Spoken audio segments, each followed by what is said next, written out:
Assalamualaikum warahmatullahi wabarakatuh. Nama saya Kika Nika, NPM 2021 030250, jurusan Hukum Ekonomi Syariah kelas D. Di sini saya akan menjelaskan tentang al-hulul. Pertama, pengertian al-hulul. Al-hulul secara harfiah berarti Tuhan yang mengambil tempat dalam tubuh manusia yang telah dapat melenyapkan sifat-sifat kemanusiaannya.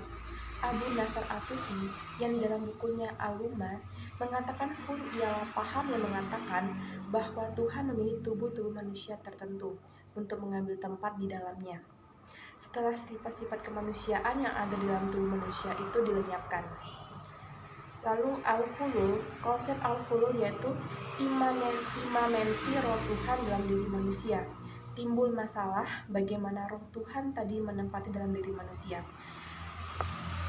Hulul berasal dari bahasa Arab yang berarti menempati.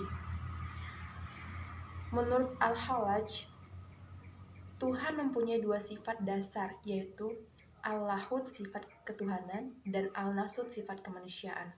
Manusia juga mempunyai sifat yang sama. Oleh karena itu, di antara Tuhan dengan manusia terdapat kesamaan yang sama.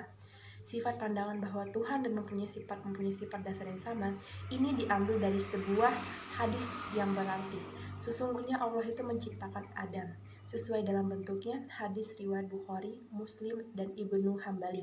Hadis ini mengandung arti bahwa di dalam diri Adam alaihissalam terdapat bentuk Tuhan yang disebut Al-Lahud, dan sebaliknya di dalam diri Tuhan itu terdapat bentuk manusia yang disebut dengan Al-Nasud.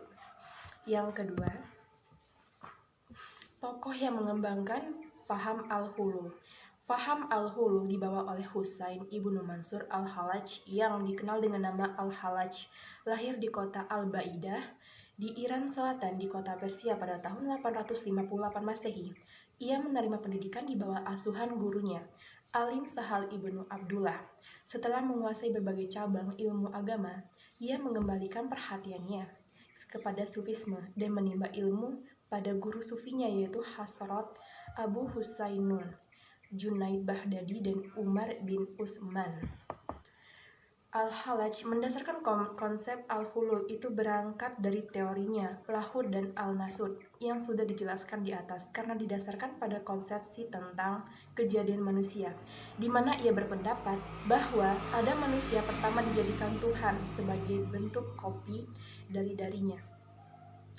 Sebaliknya, manusia juga mempunyai sifat ketuhanan dalam dirinya. Ini dapat dilihat dari tafsiran Al-Halal mengenai kejadian Adam. Artinya, ketika kami berkata kepada malaikat, sujudlah kepada Adam, semua sujud kecuali iblis yang enggan merasa besar, ia menjadi yang tidak percaya. Quran Surah Al-Baqarah ayat 34. Lalu poin yang ketiga, kecaman ulama salaf terhadap paham al-hulul. Para kaum salaf dan sufi telah mengecam aliran al-ijtihad dan hulul ini karena dikhawatirkan akan menghancurkan kekuatan iman kaum muslimin dari dalam tanpa disadari. Namun bila seorang mengatakan bahwa Ibnu Taimiyah lah orang yang pertama kali mengecam paham ini, adalah tidak benar, karena sebelum masa hidupnya sudah banyak sekali ulama salaf yang berusaha membentengi keimanan umat Islam. Ibnu Taimiyah berkata Al-Junaid adalah seorang ulama bijaksana yang meladeni jejak para pendahulunya yang soleh.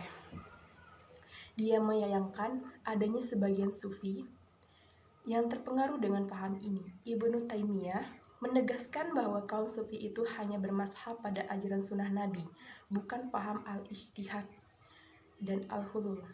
Ia berkata kaum sufi adalah sekelompok manusia yang disucikan dari pengaruh ajaran mazhab saat itu. Mereka pula kelompok yang sangat menjauhinya dan selalu memerangi gerakannya. Syekh Abdul Qadir Jailani ditanya oleh seorang apakah ada aliran yang tetap diridhoi oleh Allah selain mazhab Imam Ahmad ibnu Hanbal. Dia menjawab tidak tahu. Ini merupakan bukti yang menyatakan kesamaan akidah kaum sufi dan ahli salaf yang berdasarkan kepada Al-Quran dan sunnah Rasulullah SAW. Cukup sekian penjelasan dari saya. Wassalamualaikum warahmatullahi wabarakatuh.